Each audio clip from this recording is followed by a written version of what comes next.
election race as of April this year, what does that say about where we are as a country? I think Nigeria has resorted to being resilient. Before you call the police station, before they even leave, they take permission from I don't think there's really anything on ground to improve. We struggled as a strike. Minister of Education volunteered and said, give me 2 weeks. It was a lie.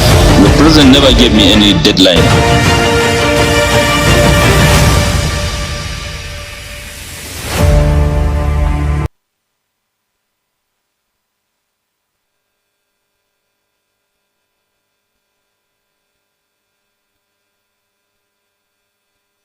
It's another beautiful day here. It's good to have you join us on Global Morning today. It is, of course, the 5th day of May, 2025, and we are reaching you live and direct from the nation's capital, Abuja, Nigeria. My name is Ramsey Enoch Agbo, and of course, it's good to have you join us on the program this beautiful morning. I'm so excited because we can actually interact today. I am here and you are there, and that's why we can have Global Morning today. What's happening around you? How's the economy? I think that's the first question I should ask. How was your weekend? How did you spend your weekend? You had a little rest. Some persons work over the weekend anyway, especially those of us that are essential workers. We don't have weekends. We don't have public holidays. Just to serve you better. And some of the persons also have the same kind of schedule. But the bottom line is that at least Nigerians are feeling good about what is happening right now. What are they feeling good about? For the fact that there is life. Because sometimes you don't need to depend totally on the government to be happy. Because oftentimes, if you want to believe, just put your trust, everything on the government, you will be disappointed. So what do you do in that instance? You just try as much as possible to be happy all the time. But as a matter of fact, developing stories, we are all aware that President Bola Tinubu has reaffirmed his administration's commitment to reclaiming ungoverned areas, particularly forests, from terrorists and other criminal elements in the country. And of course, the president also went ahead to give assurance while addressing elders and leaders of Katsina State. And of course, he actually had to put up a state dinner that was held right at the government house, meaning even the governor is part of everything. The president cannot be going to a state and the governor is not part of it. And of course, the president advanced surveillance and technology. He said it will be deployed to combat kidnapping, banditry, and terrorism, which is one of the things that has bedeviled the country. A lot of people don't sleep. In fact, talking about insecurity in the country now, it's like repeating the same thing over and over and over again, but we need to keep talking about it. And it's so good that the president is taking this bold step, this surveillance. Let's see what's going to happen afterwards. But then I think for me, the science and technology that has advanced technology, advanced surveillance, not just the normal surveillance that is being deployed, but kidnapping, banditry, and terrorism. We are waiting for how effective that's going to be. Because let me just say this a little bit. Someone was asking a question some time back, and he said, well, Nigeria is a country that has gone to some African countries to help them overcome issues. We have the best artillery, I think, in Africa, as a matter of fact. And of course, the world is advanced. That's why I was so glad when I heard about advanced surveillance and, of course, technology to combat kidnapping, banditry, and terrorism. If we really want to put up what it takes, all right, to go technological, I think this banditry and kidnapping will become a thing of the past. We have drones, all right, area manned vehicles, all right, that can actually carry out surveillance. Even if the forest, I don't want to call it almighty Sambisa because it's not almighty. Sambisa forest that we're scared of today. So many things can be done. Surveillances can be done, all right, to know who is there, who is who. In fact, there can be bombardment from the air and all of that. So if we are bringing up technological advancement to combat kidnapping, banditry, and terrorism, it's going to be a very good thing. And of course, Nigerians will be excited about that. And of course, I think the president will need to actually do that, because it's very important, and Nigerians are waiting for when this will actually happen, when people can close their eyes. I heard a very pathetic story yesterday, and of course, a whole village being wiped out. People who are left have to escape and run for their life to a camp at the local government headquarters to stay there. A man visited the place and discovered that everywhere was empty. And the person was panicking, looking at the situation that we have. Why was he panicking? This community, the only occupation they have is farming. And this is farming season, and they can't go to farm. What is going to be the ripple effect of not going to farm during the farming season for people whose occupation is just farming? For people who have contributed their quota to, of course, the economic growth of the nation via farm products. It is pathetic. It is, in fact, it is bad. It is bad. Well, let's move away from there and talk about the almighty INEC a little bit. Some person said, well, when you hear Independent National Electoral Commission, the only thing that will come to your mind is, are they really independent? That's the question a lot of Nigerians ask. But then I think that's what the name is. So the independent, if you've been following the news, because I'm actually trying to recap some of the developing stories over the week, down to the weekend, what has happened, and where we are right now. The Independent National Electoral Commission, on their own part, has denied reports claiming that it has fixed a date for the resumption of the continuous voters registration exercise. This is 2027 coming with speed. Why would Nigerians think like that when people are living governance focusing on politics? It's not their fault. If people are rumoring that, it won't be their fault. But then I think we should wait for the right time, all right, so that we don't deceive people. Because INEC have said, well, we have not fixed any date to resume continuous voters registration exercise, including related services such as transfer, replacement of lost permanent voters card. You know how it happens. And this statement actually came from the Chief Press Secretary of the Commission, talking about Rotimi Oyekomi, who actually brought this statement on the X handle. And he said the Commission has urged the public to disregard any anonymous message circulating online, which forcefully claims that the CVR, okay, you know what that means. All right, will resume on May 27. That they didn't say anything like that. And INEC has not yet even announced any date for the resumption of these activities. So any rumor you're hearing, it is at your own peril.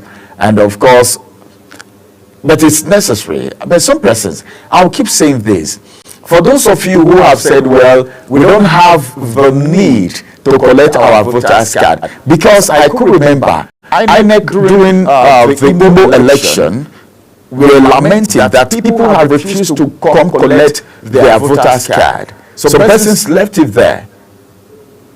This time, after the 2023 election, a lot of people were rumoring so many things. I don't know if it is rumor, because some persons were even saying it openly, that their votes never counted. If your votes didn't count, how comes?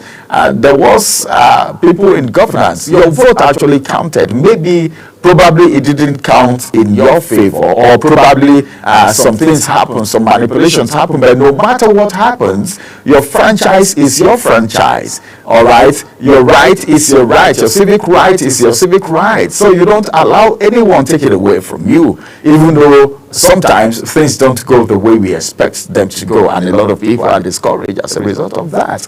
But then what else can we say than to continue praying and continue playing our own part? It is when you don't play your part very well that you feel bad if things go wrong. I tell people, if you never voted and you're complaining about those that were voted into the office, it might be because of your vote that they got there. If you're not satisfied with what they are doing, what you should do in 2027 is to get your PVC, which is your civil right, and go and, of course, vote. You will not be disfranchised, all right? Go and cast your vote, all right? But then, INEC have said the voters card resumption has not come yet. Well, let's just keep our fingers crossed and see how all of that is actually going to go. Well, I'll soon get to the national dailies, because I'll bring you the national dailies. Let's quickly look at what the papers are saying. Then we will also have some very, very important conversations on Global Morning today. And as a matter of fact, you can see that I am running alone this morning. All right, it is not the Monday tag team today. I'm going to be here, all right, on Global Morning today to bring you to speed with the national dailies and, of course, the conversations where I will be having experts join me on the conversation today. Don't worry, the Tag Team Monday is still there, all right, just that I have to run alone today for certain reasons, okay? But then, the Labour Party presidential candidate in the 2023 general election, Peter Obi, and of course has resigned his membership of the party. Not Peter Obi himself, all right, but the presidential candidate in the 2023 general election, Peter Obi Osekeka Obaze, all right. Well, Obaze disclosed this in a later address to the party's chairman in Uchuche Ward. All right, that's Ward 406. If you could remember, that is back in Ogbaro. That's in Onitsha, not Onitsha, Oka. He is the former United Nations diplomat and was the secretary to Anambra State government under Peter Obi, and he had worked closely with Peter Obi as an advisor and a chieftain of the party until his resignation. A lot of people, well, the defection, we have not heard that Obaze is resigning for, but then the reason I think is clear. The handwriting on the wall is clear. A lot of people are defecting because everyone will want to go to where the light is shining. Where how do they call it? Greener pasture. All right. A lot of people believe in the greener pasture. Well, let's see what's going to happen, because 2027, some persons say it's going to be really tough. But how tough is it really going to be? The resignation and the defection of a lot of people is posing a lot of challenges right now. But all the same, whatever happens, we'll keep our fingers crossed to see what is really going to be the outcome. But then in FCT, for those of you in FCT, it will interest you also to know that the Federal Capital Territory Administration, FCTA, has deployed 1,152 teams across the 62 wards of its 6 area councils to aggressively, the reason why they are doing this is for them to immunize children under 5 against polio virus. This is one of the things that is very important. If you have a child and you know the child needs this immunization, it's good. The exercise is on. And of course, a mandate Secretary of the Health Service and Environmental Secretariat, Dr. Adelapo Fasaway, actually disclosed this at the palace of the Sarkin Jiwa Alhaji Idris Musa during the flag off of the first round of the National Immunization Plus Days in the nation's capital. It's happening in Abuja. I think that will also be extended to other states, because this immunization is very important, especially polio in children. We know how disastrous polio is in children.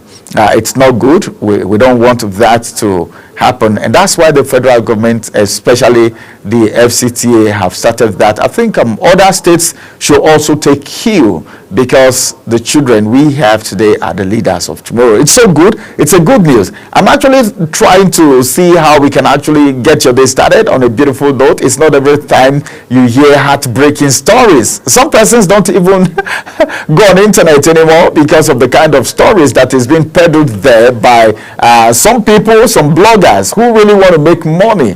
And in fact, their captions is something else. The way they write their slog, the way they write their headlines is very, very catchy. And of course, most of them are negative, all right, because they just want to make news, they want to make way. But you need to be careful, like I always say, the kind of stories you consume on social media. Let's go on a quick break. I think it's time for me to bring you to speed with the national dailies. What are the papers saying as additional to the developing stories that I just brought to you?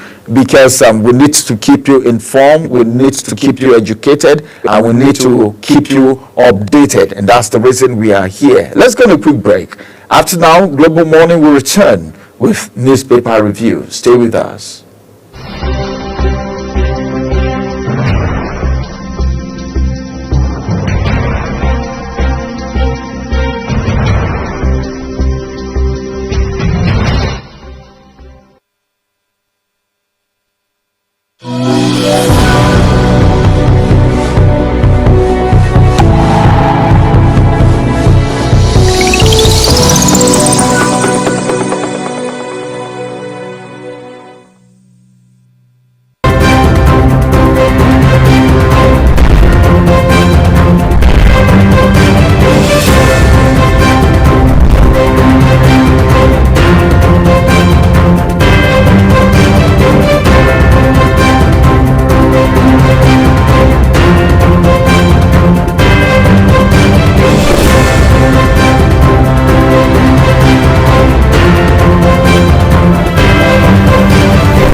Global Morning is your top morning show here on Global Television. We bring you fresh news updates daily while delving into a variety of current affairs and topics.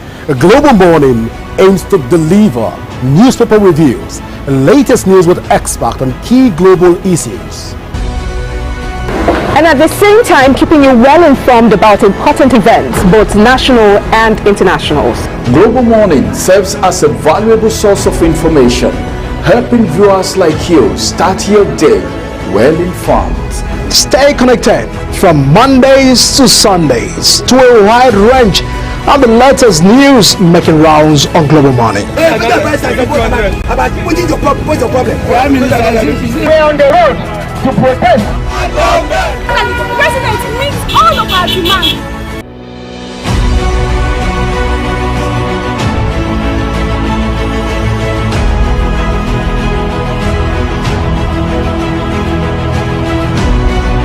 This is Global Morning.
It's a beautiful day right here. It's time for us to take you through the national dailies and see what the papers are saying this morning. On Global Morning today, I have a lot of papers, a lot of very interesting stories. When you say stories interesting in Nigeria, some people begin to think of, what does it mean when they say stories interesting? The reason why it is interesting is because it's informative. You have known what's going on in your country, so that at least you will be guided, and at least you know exactly what the situation is, so you don't fall into some maybe unnecessary traps, and you don't do certain things that you shouldn't do, go some places that you shouldn't go. All right, from the Nigerian News Direct, which is the first paper this morning, I have this one above the nameplate: NDLEA foils drug explosive plot, intercept 3.4 billion naira narcotics, 942 bomb materials.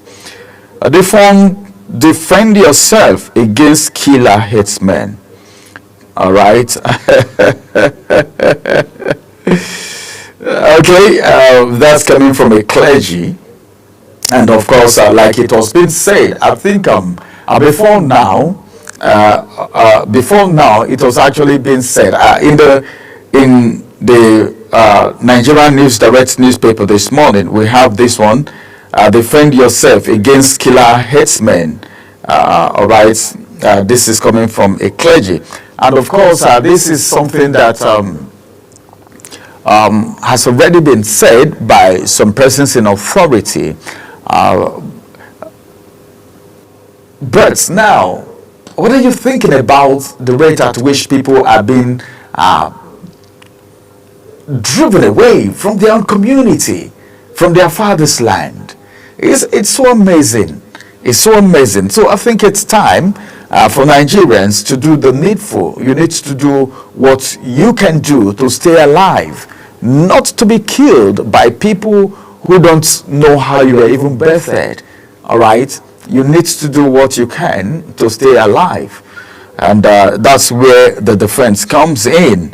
Cybercrime, SERAP, editors demand release of detained journalists. Editors demand the release of detained journalists. NCDMB unveils criteria for maiden Nigerian Content Award. Then this one says 2027 defection surge bolster APC as Obi's Ali resign. 300 PDP NPP members abandon parties, all going to APC. Greener pasture is what some of them are looking for. Federal government, the big story now, federal government meets Gencos to clear 4 trillion naira debt, avert power sector collapse. To write us that story, as Gencos raise alarm over liquidity crisis, Nigerians demand full probe as $2.96 billion scandal rocks NNPCL. In fact, the chief director came up to say, well, what is in the papers is a lie. That is not true. All right, that's that for the Nigerian News Direct. Which is the next paper? The Daily Trust newspaper now. Let's look at what the Daily Trust newspaper is saying. Daily Trust. Let's see how trustworthy the Daily Trust is. The Daily Trust newspaper this morning says how Boko Haram attacked Yobe military brigade, killed 4 soldiers. All right. Then this one says flight destructions. Passengers narrate ordeal. Experts suggest solution. 54 billion naira released to schools. 24 billion naira to students. Nelfond MD is the one saying that. And this one says the big story now. Poverty risen in rural Nigeria. World Bank. Poverty rising in rural Nigeria. Well, to write this to that story, and the first writer says Nigerians worse off than 64 years ago. Nigeria right now, Nigerians, the people living in Nigerians, the Nigerians themselves are worse off than 64 years ago. This is coming from AFDB president. Presidency faults additional comment. That's the second writer. Then the last one says Actions Aid blames corruption. Action Aid blames corruption. All right, this one says Lakurawa mount massive attack in Sokoto, kill 13 hunters. Apart from Boko Haram, we have Lakurawa right now, and of course we were told that Lakurawa will not hold water. I wonder why they are coming to cause destruction now, and this is how these people start gradually. We've not got done with Boko Haram yet, and we are now having Lakurawa, and they are now killing. This is the problem. These people, I think the authorities, I think the military said they were going to wipe them off, and we even thought they don't exist anymore. But it's so amazing to hear this morning that they mount massive attack in Sokoto State and they killed 13 hunters. Right? That's all on the Daily Trust newspaper. Let's quickly get to the next paper, which is the Vanguard. What is the Vanguard saying this morning? On the Vanguard newspaper, I have a lot of stories right there. Delta, that's the kicker. PDP defectors unwilling to register for APC. Details read on page 5. NPMAN bags federal government's $220 million fine on Meta. There is a threat, someone said, that I think there is a threat that maybe this social media might be shutting down in Nigeria as a result of this. But I don't think, I think I saw it somewhere, but then it's not confirmed, all right? Present crops of leaders, okay, present crop of leaders motivated by power, wealth acquisition. Femi Okoromo is the one saying that the present crop of leaders that we have are only motivated by power and, of course, acquisition. The big story says inflation erodes banks' profit, jacks up cost. All right, some riders to that story, and the first rider says as gross earnings still on rising streak, bad loans headache also rising, their strength, weakness. All right, that's for the banking sector. Moving away from there, tension in Ondo as Amatekun police clash over custody of suspect. Exhibit details read on page 6. Serap editors to Tinubu, stop Cybercrime Act abuse, free detained journalists and others. Serap and editors are telling the president to stop Cybercrime Act abuse and free detained journalists and others. Details you can find on page 9. These are some of the things some journalists face on a daily basis. Then from the world of sport, under 20 African Cup of Nations, Morocco delays Flying Eagles qualification. All right. The permutation is coming in again, but then I think we need to get above that at this point in time and see whether we can qualify on a clean note. Okay, let's move away from Vanguard newspaper and get to the next paper, which is the Punch, and we will really see how punchy the Punch newspaper is this morning. From the Punch newspaper this morning, Assembly crisis, Zamfara, Benue governors challenge NAS summon. Details on page 2. Then the big story says National Assembly counters PDP governor's suit, demands 1 billion naira. I take that again. National Assembly counters PDP governor's suit, demands 1 billion naira. One writer to that story, NAS asks Supreme Court to dismiss opposition governor's lawsuit as Apex Court set for hearing. Then the next story says Nel Fund under fire over loans to ex-students. Well, you know, most times we keep talking about this. We talk about this. In every rumor they said there is an atom of truth until otherwise proven or until the case is being handled by the court of law. You might not be able to indict anyone, but if there are evidences, then that makes it easier. But then, one of the major problems we have in Nigeria, okay, is disbursement of fund. Not just funds, disbursement of funds, and of course, distribution of materials to displaced people. We even had some times back that materials that were meant for people who are displaced was diverted by some persons. These are the kind of things that happens in Nigeria. The Nel Fund, a lot of people were celebrating, a lot of people were saying, well, this is going to be good for students, especially the poor that cannot afford education. But now, we are hearing that this money is being paid to students who are not in school anymore, ex-students, former students. Of what benefit is that? In whose pockets that money is going to? Don't even be surprised that we may even have some ghost accounts where this money is being sent to for some persons. So we need to have check and balance. Accountability. You don't give someone an assignment and no one is supervising it. No one is being held accountable. No one is being accounted to. I don't know. It is not the best. We should have accountability for every assignment we're being given. That will make it better.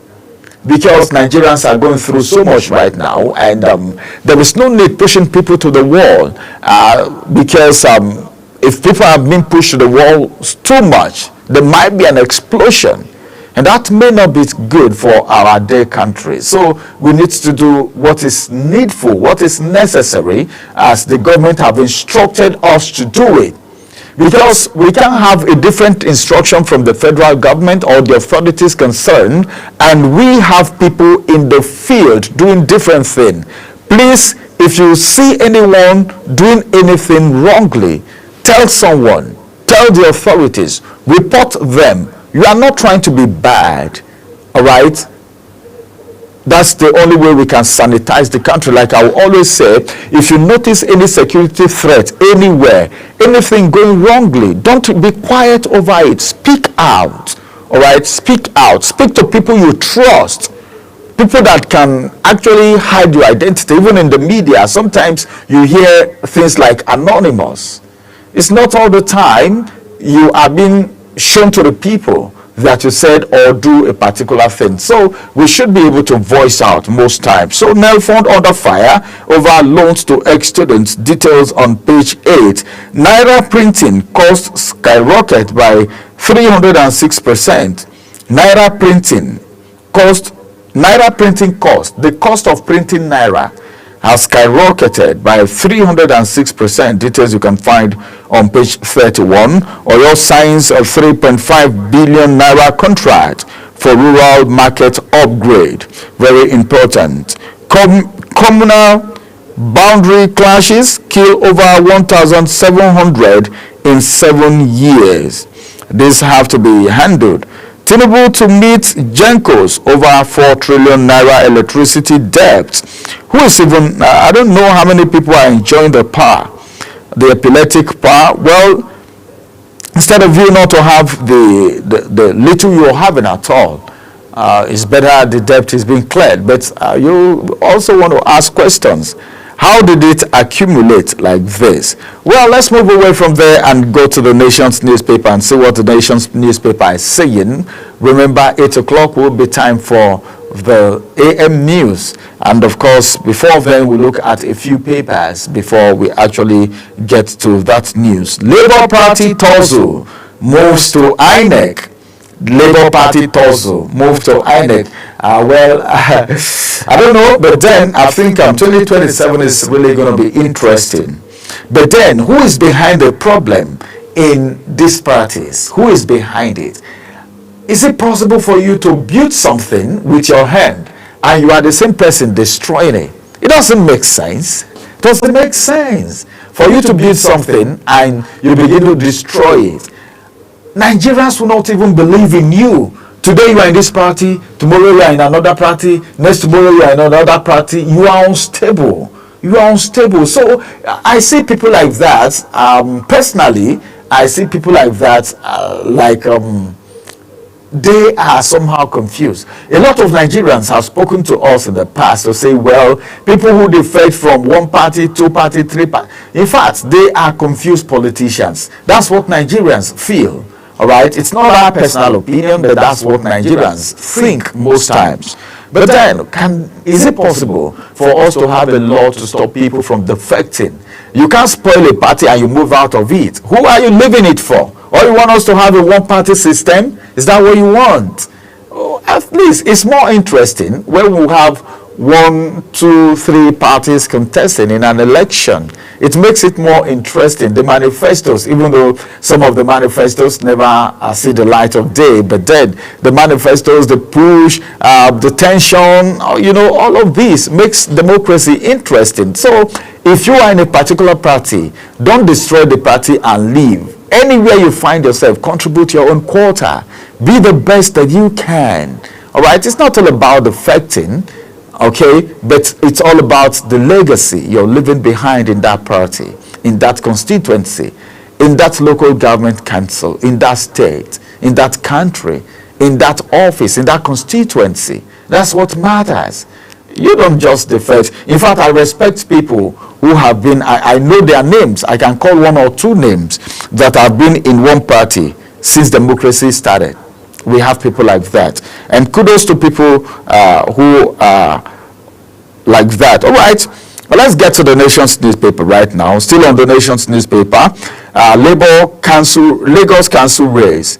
APC panel disqualified 38. 5 pick chair tickets unopposed already. So they already know they are going there unopposed. Then the big story on the Nation's newspaper says federal government allies fear over threat to budget 2025 implementation. One rider to that story, experts cautions against delay. Physical execution, dependence on oil price. Brace for cost-reflective tariff, minister tells Nigerians. And this one is the bottom of the Nation's newspaper. 6 injured in police Ameteku Ondo clash. Nance to government. Sack VCs and rectors. Details on page 3. National Association of Nigerian Students to governments sack vice chancellors and rectors. If you want to know why, just pick a copy of the Nation's newspaper and go through it yourself, and you get to know the reason why. Now from the Daily Times newspaper this morning, beginning from the top of the nameplate, Tinubu begins moves to pay Genco's 4 trillion power sector debt. And from there we get to the big story. Meta, 220 million naira, $1 million even, $220 million fine. Wow, this is massive. NPAN applauds CCPT judgment, says it aligns with global practice. And now this one says, please arrest woman who flogged her 1-year-old babe to death. That's barbaric. That's barbaric. That's not of a human at all. Because your own child, you beat your own child to death, a 1-year-old.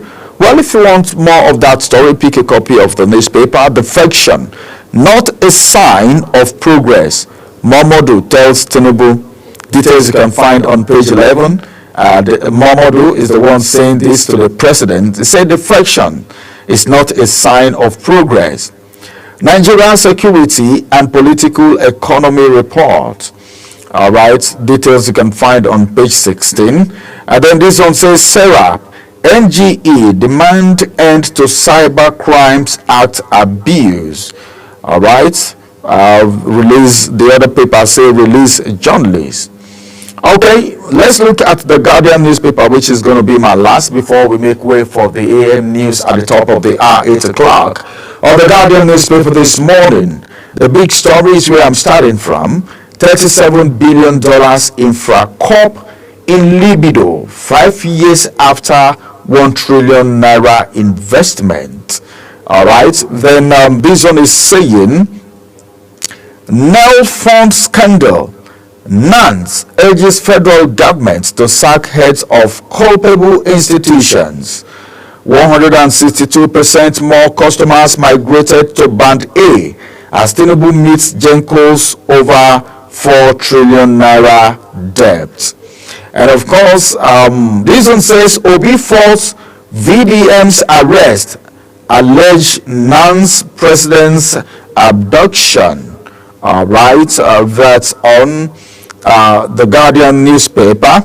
Then Fashola describes Nigeria's constitution most malign document. I think I love this. Some persons have actually talked about this constitution. I think we'll actually look at this constitution very soon. Fashola described Nigeria's constitution most malign document. Then this one says defections. Kano governor vows to follow Kwankwaso as Obi's ally, Obazedom's Labour Party. NCOs, Horiwa disagree over poor feeding of inmates. And finally, from the Guardian newspaper, this one says editors, SERAP warn against misuse of Cyber Crimes Act. Details on page 5. And that's going to be the size of the newspaper review for this beautiful 5th day of May 2025. The Monday, busy, very busy Monday. If you get to the road now, you will know that Monday is busy. And you will be wondering, where are people really going to? They are going to look for their daily bread, of course. Workshop, where they walk and they chop. All right, let's go on a quick break. After this break, it will be time for the AM news at the top of the hour, 8 o'clock. And after that, we'll return for the first conversation, where we'll look at the state of the nation. What's happening? Are we more concentrating on politics and forget about the fact that people are hungry? What about the reality of the policies that came up in 2023? What's the state of the economy? What are the politicians doing? How are you feeling? All of this will form part of our discussion after the news at 8 a.m. Stay with us. We will be back after this break.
Global Morning is your top morning show here on Global Television.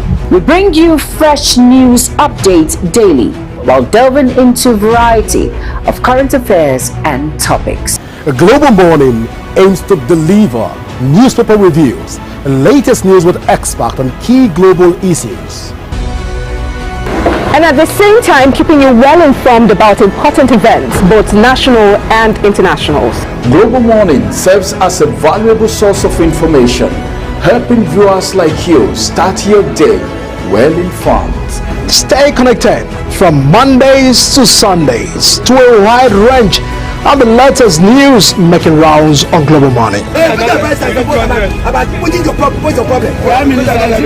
on the road to protest.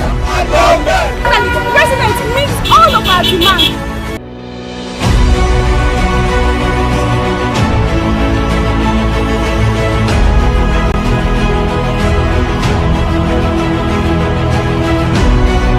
This is Global Morning.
Dispersing upkeep of 20,000 naira.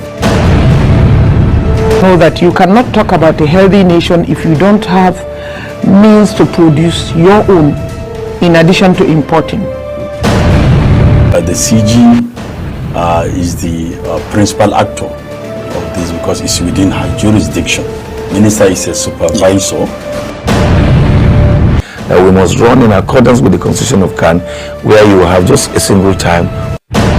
The human factor, you have the infrastructural factor, then you have the mechanical factors. The Senate, with all due respect, they were so hasty in passing that judgment. The statement I'm about to make is we're not even aware. That is the future. You have to be aware before you can begin to be prepared.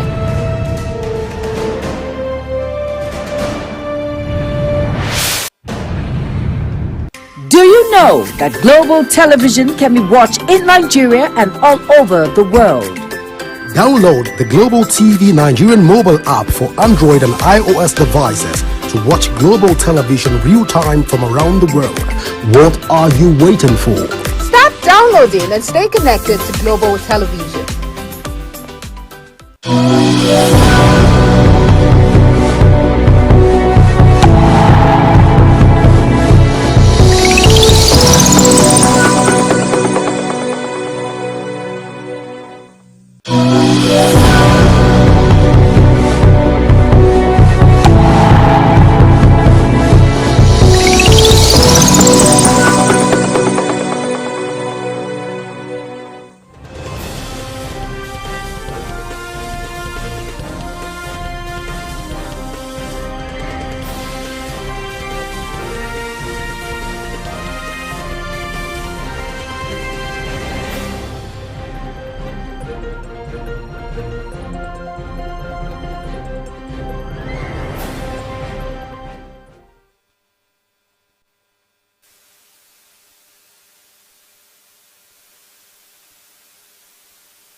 Hello and a very warm welcome to all our viewers in Nigeria and around the world to the Global AM News, coming to you live from the nation's capital, Abuja. I'm Uyi Agumofwegbe, reminding our viewers that Global Television is on DSTV channel 365 and Star Times 276.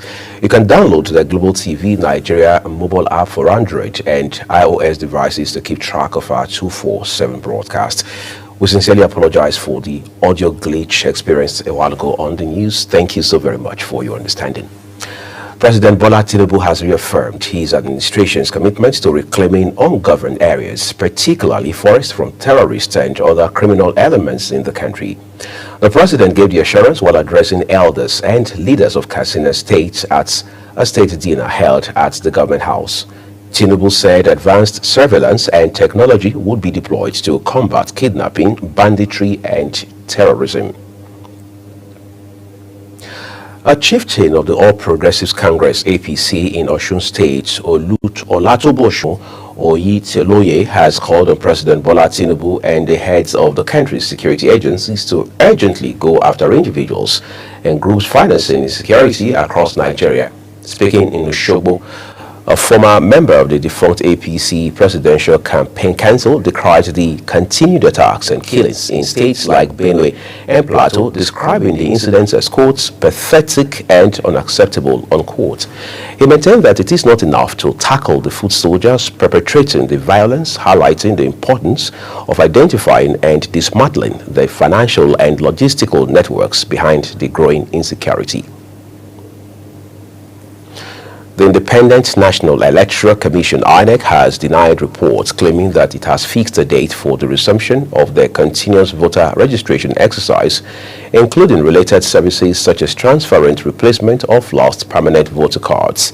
Chief Press Secretary to the Commission's Chairman, Rotimi Oyekomi, in a statement via X, said the Commission has urged the public to disregard any anonymous message circulating online which falsely claims that the CVR exercise will resume on May 27, 2025, and INEC has not yet announced any date for the resumption of such activities.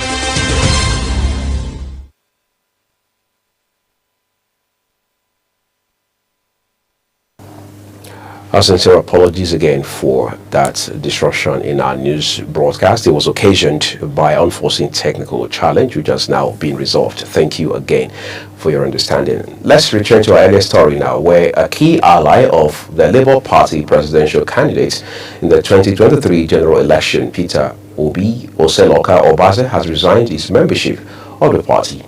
Obaze disclosed this in a letter addressed to the party's chairman in Ochuche Ward 406, Ogbaru local government area in Oka, the state capital. Obaze, a former United Nations diplomat, was the secretary to the Anambra state government under Obi and had worked closely with him as an advisor and chieftain of the party until his resignation. The Nigerian Guild of Editors, NGE, and the Socio-Economic Rights and Accountability Project, SERAP, have called for the suspension of the implementation of the Cyber Crimes Act. Deputy Director of SERAP, Kolawole Oluwadare, noted that Section 24 of the Cyber Crimes Act, despite its 2024 amendment, is a legal instrument routinely used against journalists, bloggers, activists, and even ordinary citizens for expressing opinions online.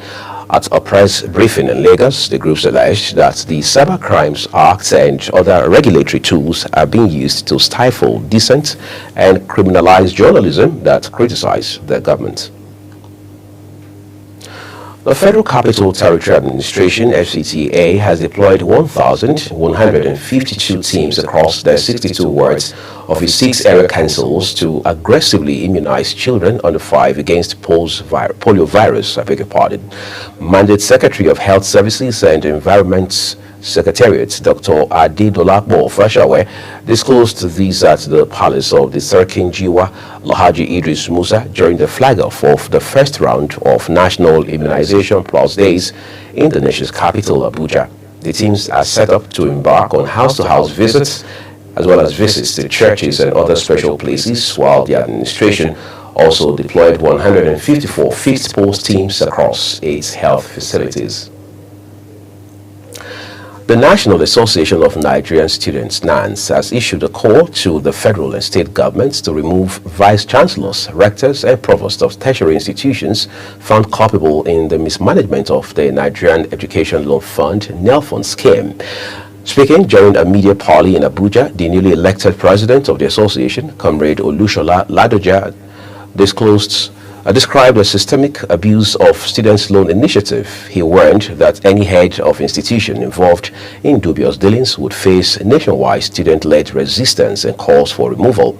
This comes amid growing concerns over alleged fraudulent practices by some institutions, including double billing of tuition fees, withholding loan disbursement announcements, and conspiring with banks for personal gain. Let's turn to Nigeria's southwest now, where Osun State government has dismissed as false and misleading the claim by the All Progressives Congress APC that Governor Ademola Adeleke attempted to defect from the People's Democratic Party (PDP). A statement issued by the governor's spokesperson Olawale Rashid describes the claim as hallucination, stating that Governor Adeleke had never negotiated or considered leaving the PDP at any time. Lagos State chapter of the All Progressives Congress APC has cleared 432 chairmanship aspirants to contest in the party's primary elections scheduled for May 10, 2025, ahead of the July 12 local government polls. The cleared aspirants emerged following a week-long screening exercise held at the party state secretariat in Ogba between April 29 and May 3rd. A total of 470 aspirants were screened, out of which 38 were either disqualified or voluntarily withdrew from the race. Among those stepped down was Abdul Ghani Obasa, son of Lagos State House of Assembly Speaker Mudashiru Obasa. An advocacy group, Concerned Citizens Against Corruption, has distanced itself from a petition submitted to the Economic and Financial Crimes Commission (EFCC) and the Attorney General of the Federation, seeking a probe of former Nigerian National Petroleum Company Limited (NNPCL) Group Chief Executive Officer Mele Kyari. The group describes the petition as a smear campaign orchestrated by imposters using its name without authorization, stating that it had no involvement in the press conference held by individuals who claimed to represent them. According to the group, a certain Comrade Kabiru Matazu had led the protest and press briefing at the AGF's office, alleging fraud and irregularities in the turnaround maintenance of Nigeria's refineries during Kyari's tenure. Elsewhere, President Bola Tinubu has urged Nigerian security agencies to eliminate terrorists and their foreign collaborators to end the prevailing security challenges bedeviling Nigeria. He gave the charge while addressing military and other security personnel at the Umaru Musa Yar'Adua International Airport in Katsina State. President Bola Ahmed Tinubu, who is in Katsina State on a 2-day working visit, directed the men and women in uniform to eliminate all terrorists and their foreign collaborators who have been terrorizing the northwest and other regions of the country without delay. He explained that Nigeria under his leadership will not bow to the treachery of terrorists and their foreign collaborators, but will work assiduously to eliminate nation's enemies. You are the shield of Nigeria, the brave sons and daughters who stand between our people and the forces of terror.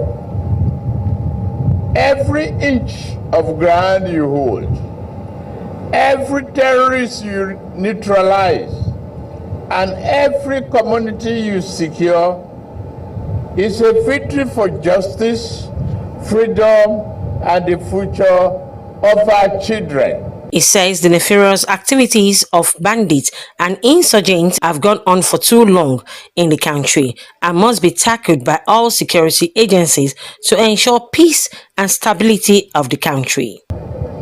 The fight you are waging here in Katsina and all over the country is not just a battle for territory. It is a battle for the soul of Nigeria. Your resilience, your courage in the face of danger inspires the entire nation. Your sacrifices do not go unnoticed. He added that the federal government will complete the 284-kilometer Kano, Jigawa, Katsina, Marandi rail line in 2026 to promote international trade and boost commerce along the trade corridor. Kike Lomo Okere, Global Television News. Defense correspondent Kike Lomo Okere, thank you so very much for your reporting there. In the meantime, President Bola Tinubu has urged governors nationwide to prioritize impactful governance that directly benefits their citizens. The president, who stated this during his two-day visit to Katsina State, emphasized that through leadership is measured by visible positive outcomes in people's lives. Sharon Ajay completes the story. We'll bring you that story, the details of that story subsequently. Let's move on with the news now. The Director General of the Nigeria Center for Disease Control and Prevention, Dr. Jide Idris, says the country recorded 832 confirmed cases of Lassa fever and Mpox between January and April. Dr. Idris, who said this at the National Health Security Press Briefing in Abuja, noted that the country also recorded 135 reports deaths from the diseases in 2025. Here is Queen Agaba's report. Director General of the Nigeria Center for Disease Control and Prevention, Dr. Jide Idris, reported that Nigeria has recorded over 4,200 suspected Lassa fever cases, with 696 confirmed infections and 132 deaths, resulting in a 19% fatality rate. While cases have dropped in recent weeks, Dr. Idris warned that the risk remains high in some areas. Nigeria has recorded a steady decline in confirmed Lassa fever cases, from 41 cases down to 10 in the Epi Week 17, that is the week ending 27th of April 2025. Speaking on Mpox, Dr. Idris says there has been 723 suspected cases and 136 confirmed across 27 states and the FCT, with 3 deaths so far, adding that most cases are in the south and central regions, cutting across students, traders, civil servants, and healthcare workers. Dr. Idris also reported a steady decline in cerebrospinal meningitis cases over the past 3 weeks, citing improved surveillance, vaccination, and treatment efforts. On Mpox, since the beginning of 2025, Nigeria has continued, unfortunately, to monitor and respond to Mpox outbreaks across the country through coordinated national surveillance efforts. From week 1 to week 16 of 2025, a total of 723 suspected cases of Mpox were reported across 35 states.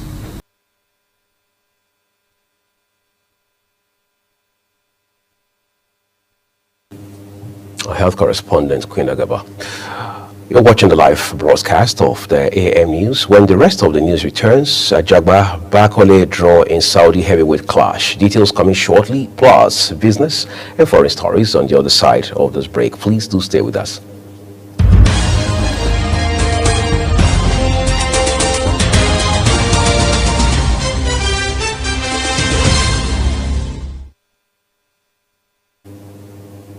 The second part of this news broadcast now returns with business, where the World Bank says the poverty rates among Nigerians' rural population has reached an alarming 75.5%, highlighting deepening inequality and widespread economic hardship across the country. The World Bank's latest April 2025 Poverty and Equity Brief for Nigeria indicates that rural dwellers are overwhelmingly bearing the brunt of the economic stagnation, inflation, and structural challenges that have characterized the country's growth trajectory in recent years. The data derived from Nigeria's most recent nationally representative surveys show that while 41.3% of the urban population lives below the poverty line, the figure for rural Nigeria is almost double. Oyo State Rural Access and Agricultural Marketing Project has awarded contracts worth 3.5 billion naira for the first phase of physical improvements and remodeling of 3 markets across the state. State Commissioner for Agriculture and Rural Development, Olashukomi Olaleye, disclosed this in a statement released by the State Commissioner for Information and Orientation, Dochu Oyelade, in Ibadan, the state capital. He reaffirmed the government's dedication to transforming rural markets into modern functional hubs that will drive agricultural productivity and improve access to markets across the state. Ondo State has emerged as Nigeria's most fiscally disciplined sub-national government, having reduced its domestic debt by 82.6% within a year, making it the highest debt reduction among all 36 states.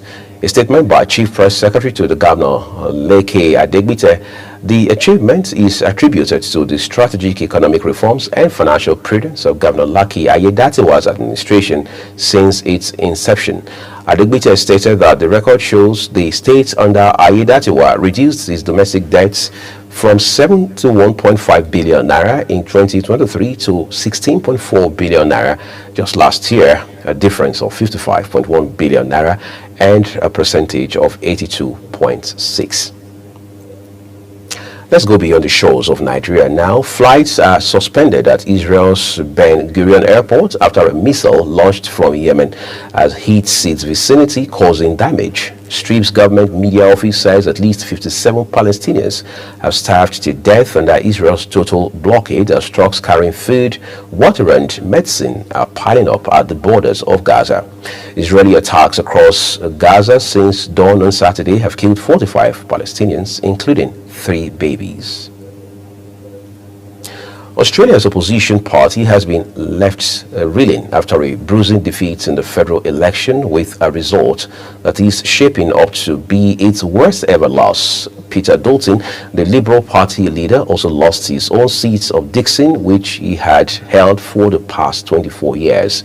Labour's landslide victory means the Liberal Party is now scrambling to find a new leader and figure out what went wrong for them this election cycle. The Ukrainian military says Russia's overnight drone attack on Kyiv damaged several residential buildings and set cars on fire throughout the city. Head of Kyiv's military administration, Timur Chakhenko, said on social media that falling debris from destroyed drones sparked fires at residential buildings in Kyiv's Oblonsky and Shavosky districts. They further stated that the several cars throughout the city also caught fire from falling drone debris. And now time to turn to sports to bring you excitement. Nigeria Premier Football League and PFL New Boys and High Flyers Ikorodu City have reached the semi-finals of the 2025 Presidential Federation Cup following a hard-fought 1-0 win over Wiki Tourists in Abuja. The NPFL side secured their berth in the Final Four with 10 men scoring the only goal of the game, courtesy of Shola Adeloni's second half penalty. Nuruddin Awero's side had Leonard Ngenge set off after the hour mark, but the legal side held on to hold on and book their spot in the last 4, where they will play Nigeria National League side Abakaliki FC. Nigerian heavyweights Efe Ajagba and Congolese contender Martin Bakole have fought to a dramatic majority draw in a much anticipated bout in Saudi Arabia. After 10 intense rounds at the ANB Arena in Riyadh, the judges scored the contest 95-95, 94-96 and 95-95, with one judge narrowly favoring Ajagba while the other 2 called it even. The outcome surprised many boxing analysts who had pegged Bakole as the slide's favorite. The fight, part of the undercard for Canelo Alvarez's clash with William Shu, had high stakes for both fighters. Inter Miami CF have returned to winning ways, capturing a 4-1 win over the New York Red Bulls at Chase Stadium, snapping a 3-match losing streak in all competitions. A post on Fabrizio Romano's X-handle states that Argentine legend Lionel Messi's 67th minute strike in the goal route was his 859th career goal. Winger Fafa Picot, who did not play in the midweek concave Champions Cup defeat against Vancouver Whitecaps FC, scored for his second straight game, netting the opening goal on a volley in the 9th minute. And that's all we have for you on the Global AM News. A quick reminder that Global Television is on DSTV channel 365 and Star Times 276. We urge you to kindly follow us across all our social media platforms now showing on your screen using @Global TV NG. You can also download the Global TV Nigeria mobile app for Android and iOS devices to keep track of our 247 broadcasts.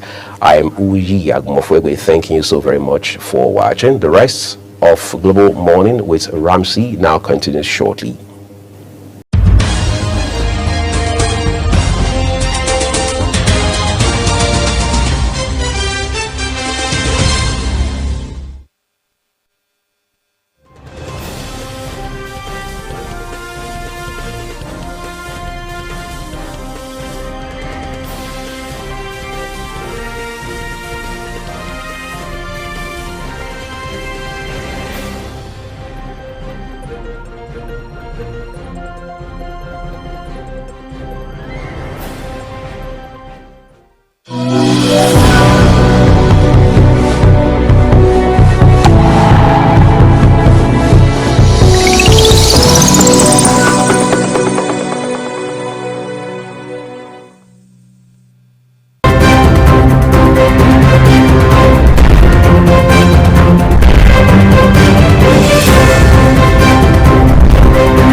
Global Morning is your top morning show here on Global Television. We bring you fresh news updates daily while delving into a variety of current affairs and topics. A Global Morning aims to deliver newspaper reviews and latest news with experts on key global issues. And at the same time, keeping you well informed about important events, both national and internationals. Global Morning serves as a valuable source of information, helping viewers like you start your day well informed. Stay connected from Mondays to Sundays to a wide range of the latest news making rounds on Global Morning. We're on the road to protest. The president meets all of our demands.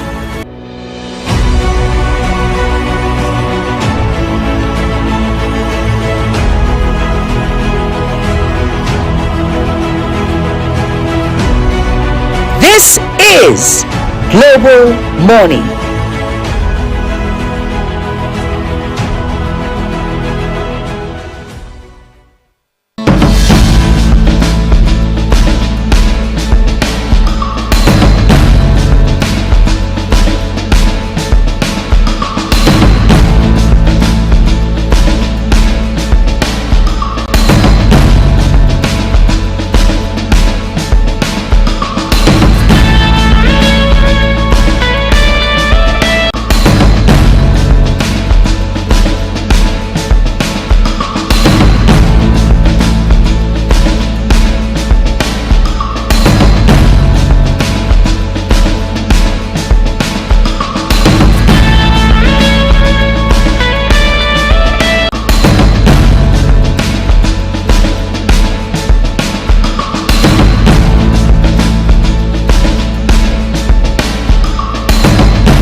disbursing upkeep of 20,000 naira.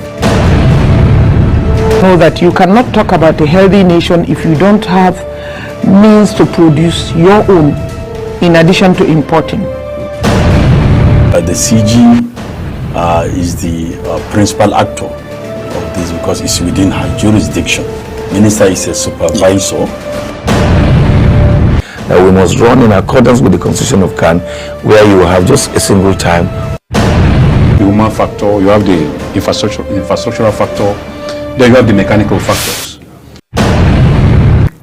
The Senate, with all due respect, they were so hasty in passing that judgment.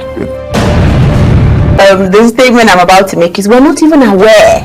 That is the future. You have to be aware before you can begin to be prepared.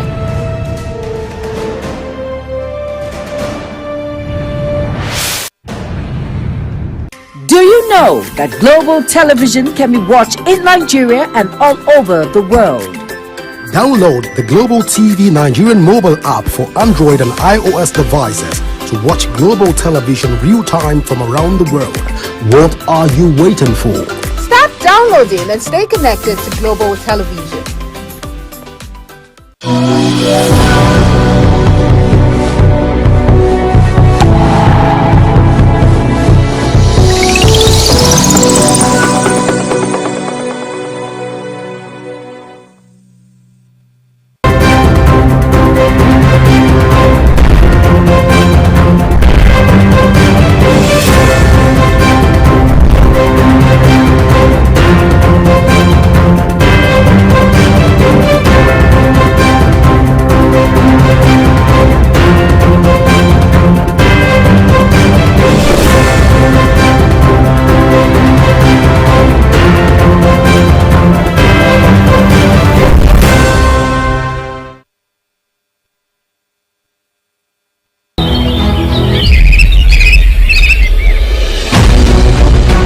Global Morning is your top morning show here on Global Television. We bring you fresh news updates daily while delving into a variety of current affairs and topics. A Global Morning aims to deliver newspaper reviews and latest news with experts on key global issues.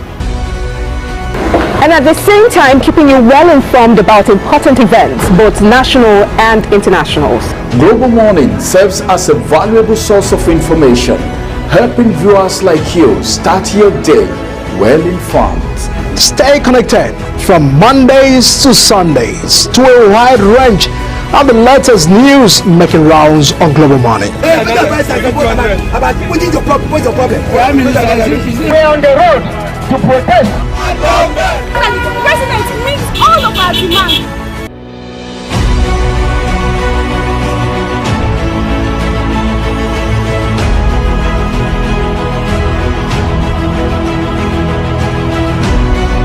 This is Global Morning.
Welcome back from the AM News at the top of the hour, 8 o'clock. It's now time for us to bring you to speed with the first discussion for today.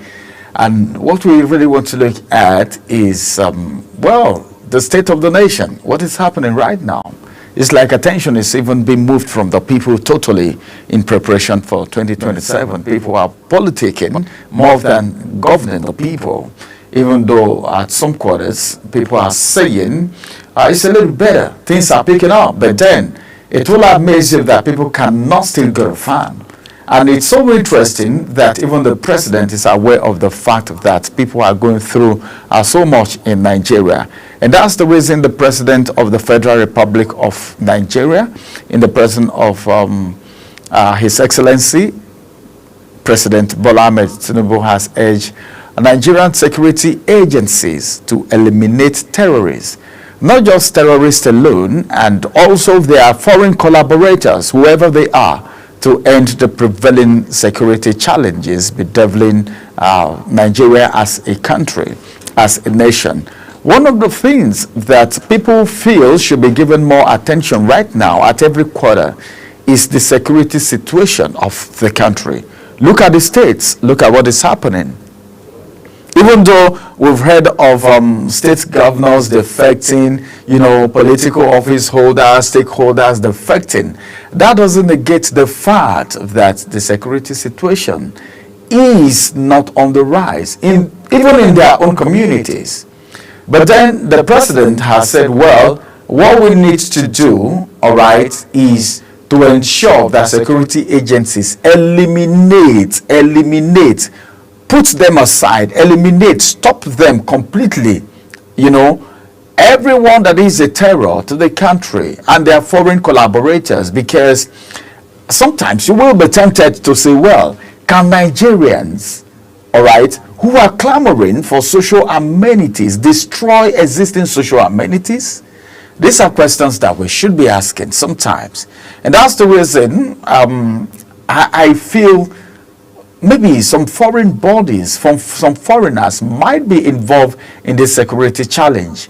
Well, what we're looking at today is not security per se, but I just feel like making us know that the security challenges bedeviling the country is in the known of the president and every other person in authority. And that's the reason the president gave the charge, all right, while addressing the military and other security personnel at the Umar Musa Yar'Adua complex at the international airport in Katsina. According to the information, I think the necessary things need to be done. And not just that, in several other developments, it's been said that the president has also urged governors nationwide to prioritize impactful governance than directly benefiting their citizens. Whatever you think is the dividend of democracy, give it to your people. Defend the people, because the people need to be there in the first place before you can even govern them. Look at what is happening in Benue State. Benue State is becoming ungovernable right now by His Excellency Governor Aicent Alia because of insecurity situation. People are dying on a daily basis. And that's why the president has urged governors nationwide to prioritize impactful governance that directly benefits the citizen. And the president also stated, if you follow that story very well, stated during the 2-day visit to Katsina State, he also emphasized the fact that true leadership is measured by visible and positive outcomes in the people's life. It shows. It's just like you getting married to a woman, and there is this belief that if your wife is looking good outside, people attribute it to the husband. Yeah. If the woman is looking good, if they see you, they'll tell you your wife is looking so good, you're taking care of your wife. And same thing they tell the wife, your husband has added weight. Wow, you're taking care of the husband, your husband. Because people feel the way to a man's heart is his mouth. Of course, the statement coming from the president is in order. And I think that also has to do with the fact, I saw in one of the papers today when it was being said that a pastor, all right, has urged the people to do everything they can to protect their community and themselves. Because it's barbaric, it's uncalled for people to just push you out of your own community. I think this is so interesting because despite the fact that some governors, all their attention now is how they can return in 2027. But now the president is telling the governors that what they need to do is to ensure that at least they protect the people and they make the people their priority, because the people need to live. There are positive contributions to safeguarding the life of the people is very important. And I think every normal person will want to give kudos to the president for saying a thing like that, looking at the security situation and what's happening right now in the country. Because if you move to the left, it's either someone is defecting from a particular party to the All Progressive Congress, or you see people trying to settle misunderstandings, or you even see people trying to push towards 2027, because a lot of people want to be part of the next government. The average politician, when they get into office, they start thinking of the next election. But is that the best thing to do? If you ask me, I'll tell you it is not. It is not. I saw in one of the papers this morning where Fashola, the former governor of Lagos State and the former Minister of Works and Housing, said, well, one of the most malign document that we have in this country is the Constitution.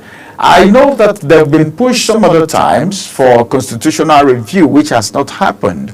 And some persons, an elder yesterday made some statements, and he was talking about the fact that the Constitution needs to be revisited. I think that's a man of 90 or thereabouts, 90 or more, okay, who have seen it all. If you ask me, those are the kind of people that you can say this one have seen it all. And he was saying the Constitution needs to be visited. And who do you think can do this? The president, the legislatures, all right? The legislator needs to actually look at that situation.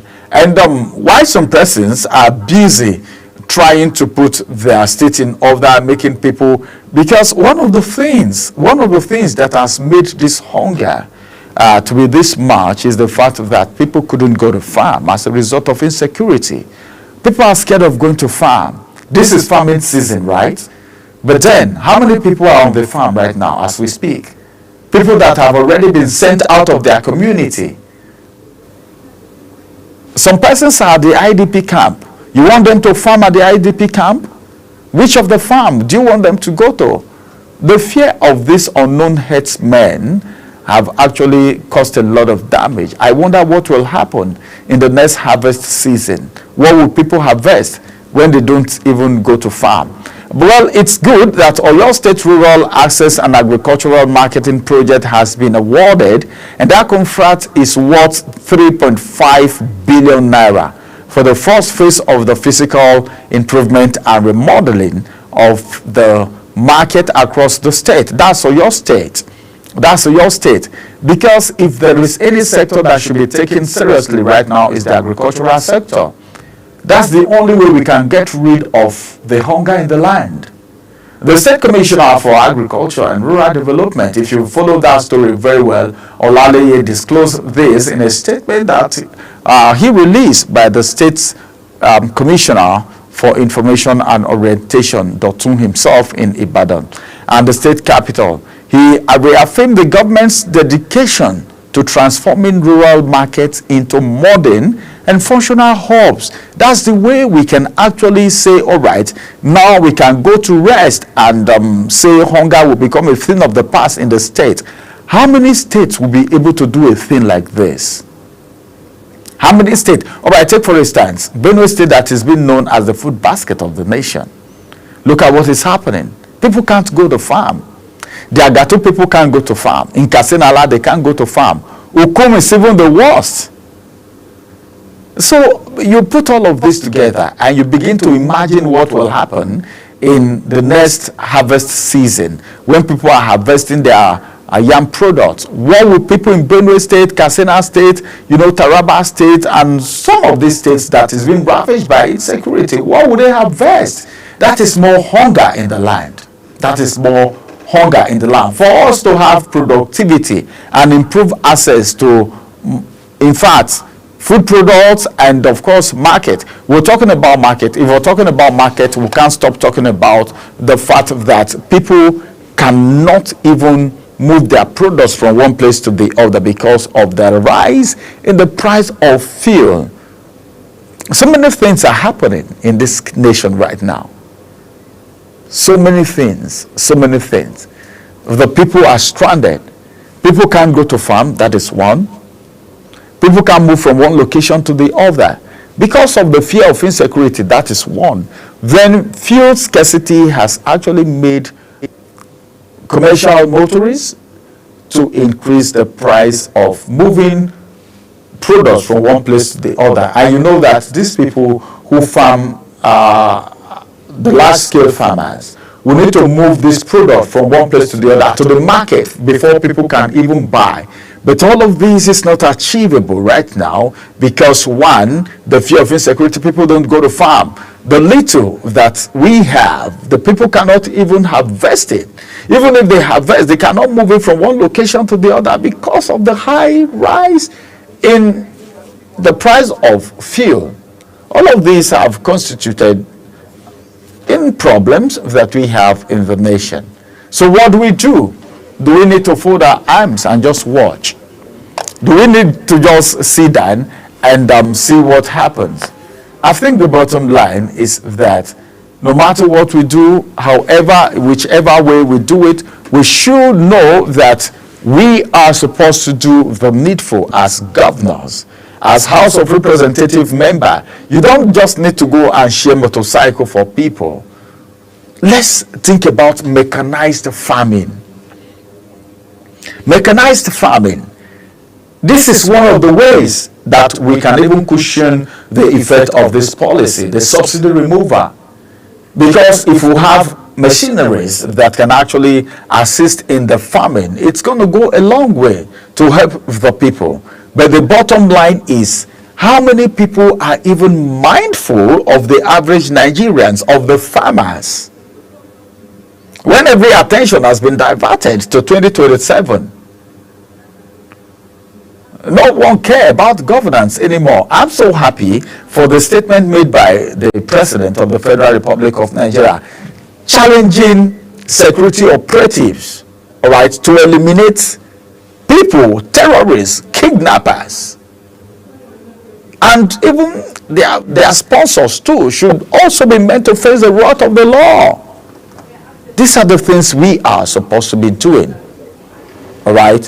So as a matter of fact, we need to concentrate on the fact that, Nigerians are still looking up to the people in governance, not to just concentrate in governance alone, but also to make sure that whatever they do, they put the people first. We know 2027 is around the corner and everyone is preparing towards it, but that shouldn't be the number one priority right now, looking at what is happening. All right, let's go on a quick break. After this break, we'll go into the discussion as I have my guests join me. Let's talk about this a little bit because attention has been diverted. Why? Why is it diverted? Why are people politicking than governance? All we hear now is, well, this person taking this person to court because of a statement, this person is defecting to this party, this person, a lot of things. But what about the people? Have we forgotten that subsidy was removed and the economy is dwindling?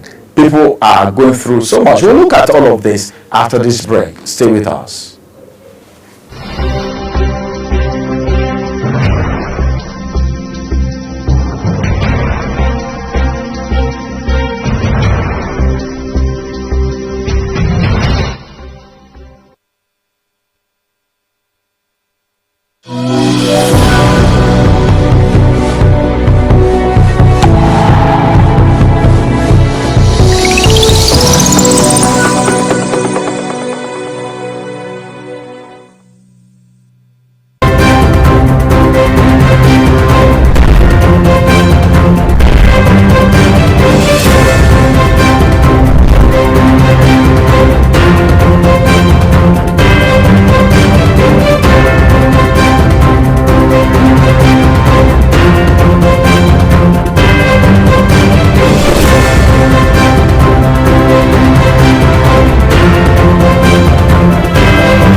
is your top morning show here on Global Television.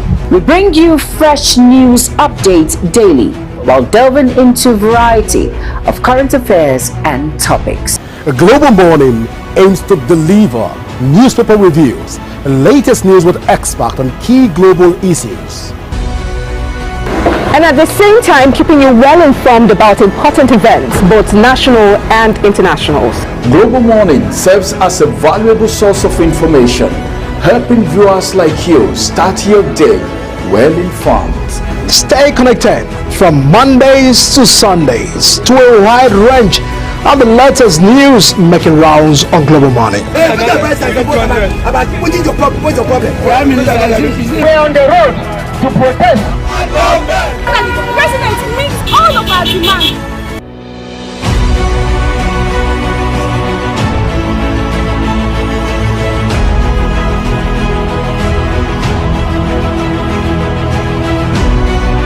This is Global Morning.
A very big thank you for joining us and staying with us on Global Morning today. Let's quickly look at the discussion for today like we've already started.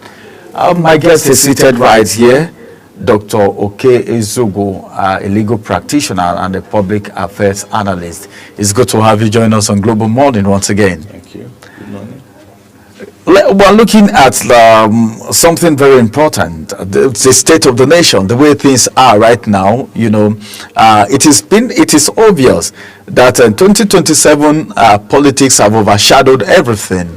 Are you seeing it in that light? You know, the 2027 politics, politicking, trying to prepare defection is now overshadowing governance itself.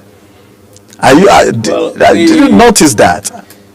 Yeah, I do notice that, and it gives away our politicians as if many of them actually don't have much they are doing in practical terms.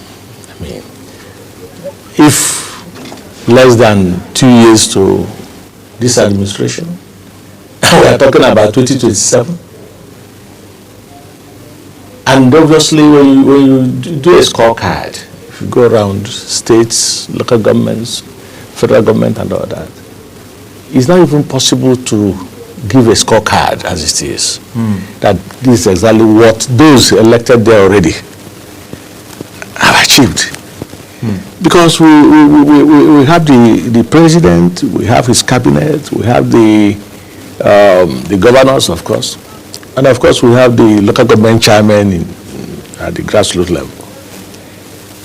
And attention is now divided not even divided, taken away completely from governance. Nobody is talking about governance anymore.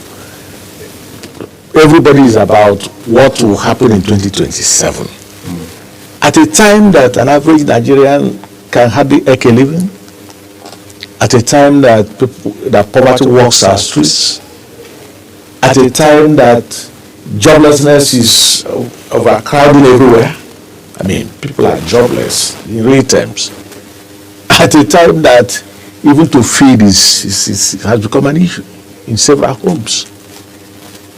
And we are not even bothered by the fact that just a few days ago, the IMF, or is that the World Bank or so, came up with a projection that about 27% of Nigerians, I mean, will be going into poverty, I mean, under poverty line in 2027, I think. I can't remember the exact statistics. But the statistics is so gloomy, the projection is so gloomy, and it's telling us again that more and more Nigerians are getting into poverty.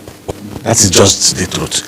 Now, if with this kind of alarm coming from the financial institution, I mean, conglomerate organization, credible one for that matter, IMF or World Bank as it were, and then somebody is still talking about party to belong, somebody is still talking about how he or she will be re-elected in 2027, I think it amounts to insensitivity on the part of our politicians. All right, it amounts to insensitivity on the part of our politicians. Now, let's look at it critically now. The way it's going, some persons are already saying, because the deflection is happening on a daily basis now. We heard that a very close ally to Peter Obi just left, or Waze also just left too, and so many other persons are warming up. Are we tilting towards a one-party system, or what exactly is happening? Well, like I said earlier, our politicians are giving us the impression that many of them are not busy beyond politics. That's the only job they know how to do. You know, politicking, running around, scavenging, and canvassing for support, all of that.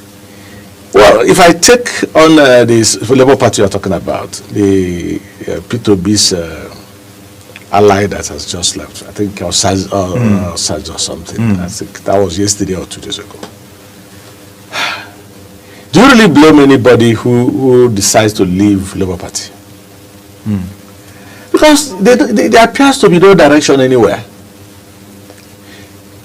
Abure-led National Working Committee, as it were, appears comfortable sitting down there and answering that name, National Working Committee. That's all they care. And Abure appears satisfied that he's being referred to as a national chairman of a political party. Otherwise, how do you explain that a party that created a lot of, surprises, created a lot of, in fact, it was an earthquake. Nobody expected that another political party beyond PDP could come up within our political space at such short a time and was able to uproot a number of politicians. Courtesy, of course, P2B, who went into that party and made it became a political party in real terms. Now, having done that, the chairman of a political party, Barrister Abure, and his National Working Committee or his team of politicians around him or his friends,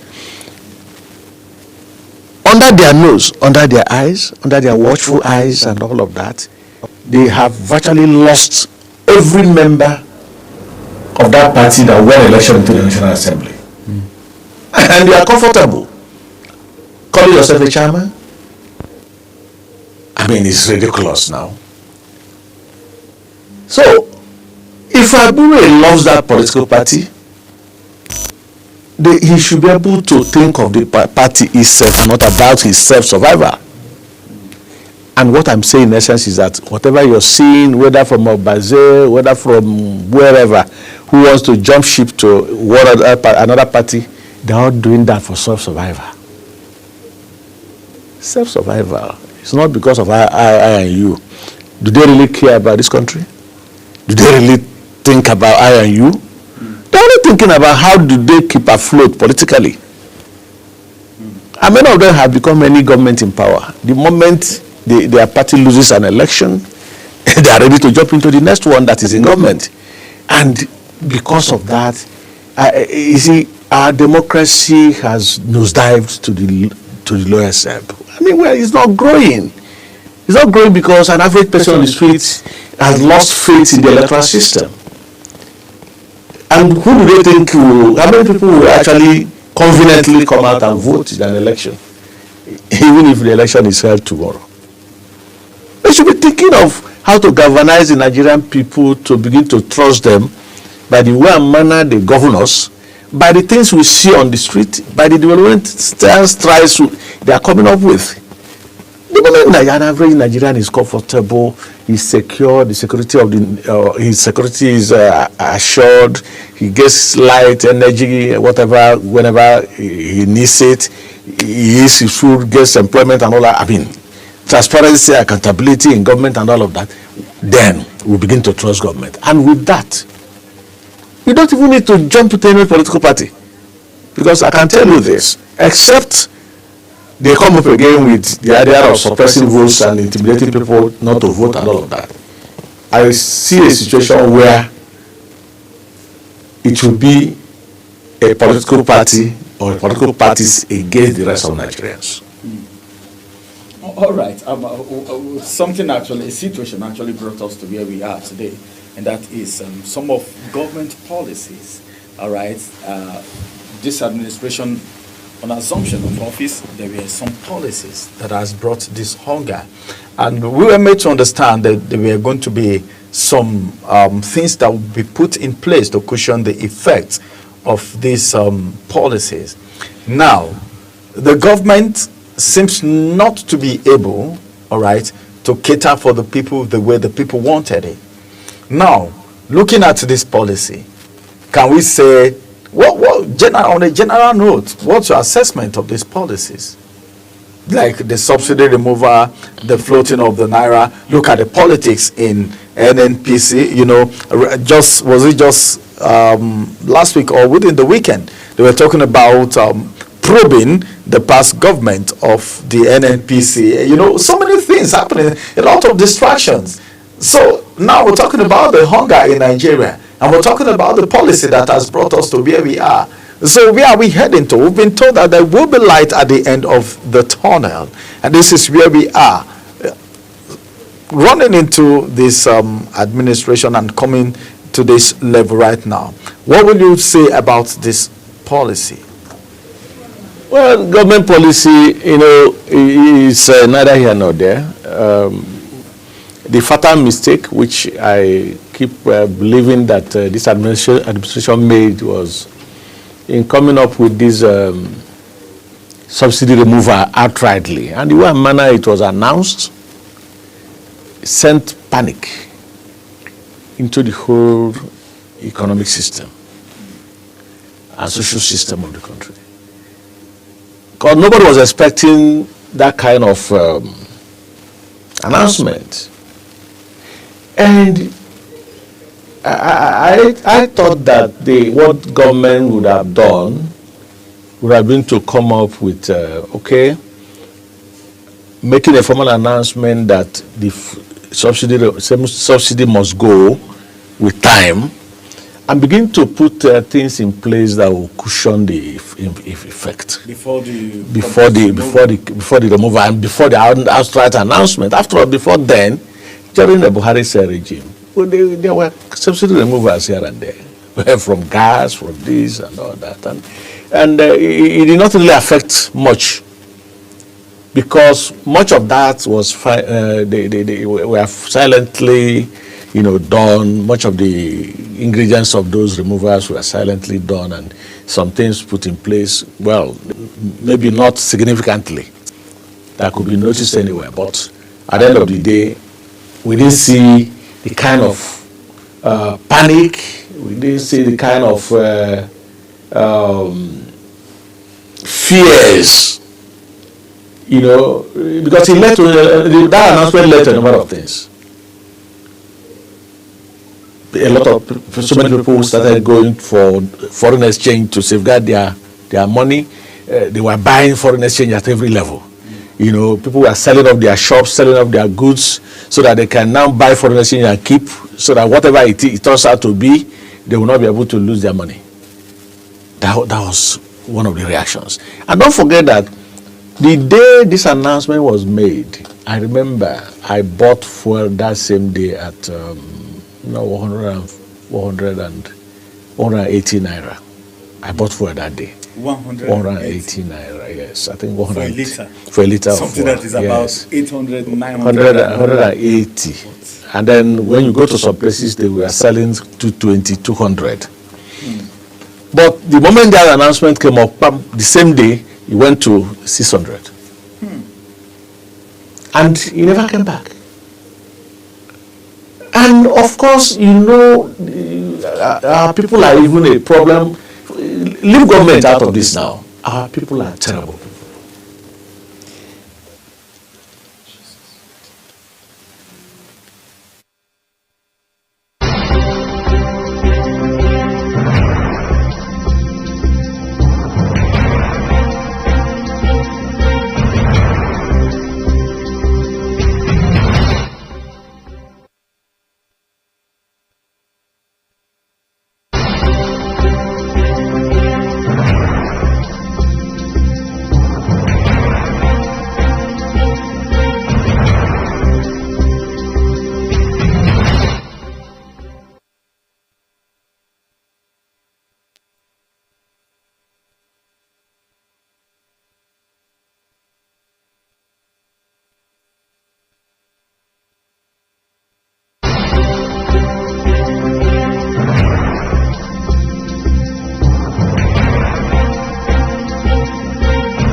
It is obvious that it's as if the people in governance are totally forgotten about the people, because like you were saying, I think it is obvious that most of what we have is distraction. Imagine, do you know, I was surprised when you said that same day you bought fuel for as low as 180. 80 naira. Yes. Then before you know it, the price changed again. Changed. It was 180. I bought it. Then I bought it in Enugu. And I remember that same day, people were buying. Some people bought at 200, 220, and then there were minimal explanations about why it even went up to that price. You know. Then all of a sudden, the swearing in now came up, and the moment that announcement was made by Mr. President, excuse me, like I said, we are people, Nigerian people, we are part of the problem. Leave government out of this. They adjusted, pump stations, filling stations adjusted their meter from 220, from 180, it jumped to 400 later in the evening, and by next day it was 600. But don't forget that some of those products were bought at a much cheaper price. I don't know whether you understand what I mean. Yeah, I do. Yeah, I because do. for somebody Those to are sell, old stocks. Yeah, those stock. For somebody to sell at 180 or 200 or 220, that should tell you that the person definitely must have bought it at a much lower price. You understand what I mean? So, what would be the rationale behind changing the price astronomically up to more than, of course, 200% within hours? So we are part of the problem. But what I'm saying is that government should not have played to the gallery, because that's exactly what government did. Everybody was clamoring for removal of oil subsidy and all of that. And don't forget that even the other political parties, presidential candidates, they were on the same page about removing the oil subsidy. But it was not supposed to be a political thing in real terms. It was supposed to be a projection, something that must happen. But the idea of making it an automatic policy of government, that's where the problem started. Subsidy is gone for good. And that meant right there why Mr. President was making that announcement, it had taken off.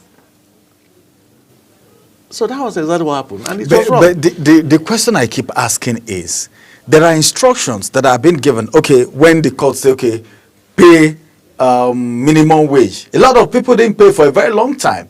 But if a little thing comes before it's even a day, they're already implementing it, but the written they don't implement. Then secondly, don't we have regulatory bodies that should regulate this thing? While the free increment, marketers just increase anyhow they like. NNPC is not saying anything. The Minister of Petroleum is not saying anything, if we have one. So why do we have it like that? Why is it that the associations, the marketers, and all these people are having upper hand in this situation without the government intervention? They just increase the price of the market forces, increase these prices without anyone saying anything. Well, I find it difficult defending Mr. President. When it has to do with these distortions we're having in the energy sector, in the oil sector, I find it difficult because the buck stops on his table. He is the Minister of Petroleum, as far as we all know. So who is cautioning who? It would have been a different ballgame if we are having a minister of an independent or an individual you can call Minister of Petroleum Resources, different from Mr. President. So in that case, the man who is midwifing the petroleum sector could think out a policy. And then, of course, government, Mr. President and his cabinet, other cabinet members or whatever, can take a holistic look at it and begin to, say, do it this way, do it that way. So what I'm trying to say is that any complaint you are making about the distortions in the oil sector is of no consequence and is of no use, because the person who is supposed to listen to you and who is supposed to make some adjustment if need be is Mr. President, who obviously is the one directing operations as far as the oil sector is concerned, because that is the problem. I don't know what I mean. I do. Yeah, he is the Minister of Petroleum. And as a Minister of Petroleum, I don't think anybody will implement any policy out there without his input. So, if anything is going wrong in the petroleum sector, in the oil sector, nobody should be calling Mr. President to listen to anything. It's not necessary because he is responsible for it. Whatever. Whether it's going well, whether it's not going well, the buck stops on his table because he's the Minister of Petroleum as well as the President of the country. So who are you reporting to? Which institution are you talking about that will do what? An institution that will be beyond Mr. President? That will be stronger than Mr. President? No, it doesn't add up. All right. We're looking at the fact that attention has been shifted from the hunger in the land and the economic situation because of 2027. Instead of governance, we'll have more of politicking. Now, you're a legal practitioner. Is there any way? Can anything be done? Because as I speak to you right now, there are some people that have not visited their constituency, all right, since they got to probably the National Assembly. Even if they go, maybe to just share something, or maybe to just camouflage, let me use that word. But the real thing, money is being voted for all these constituencies, okay, constituent projects and all of that. But nobody is holding anybody to account. How did we get here? Can anything be done as a legal practitioner?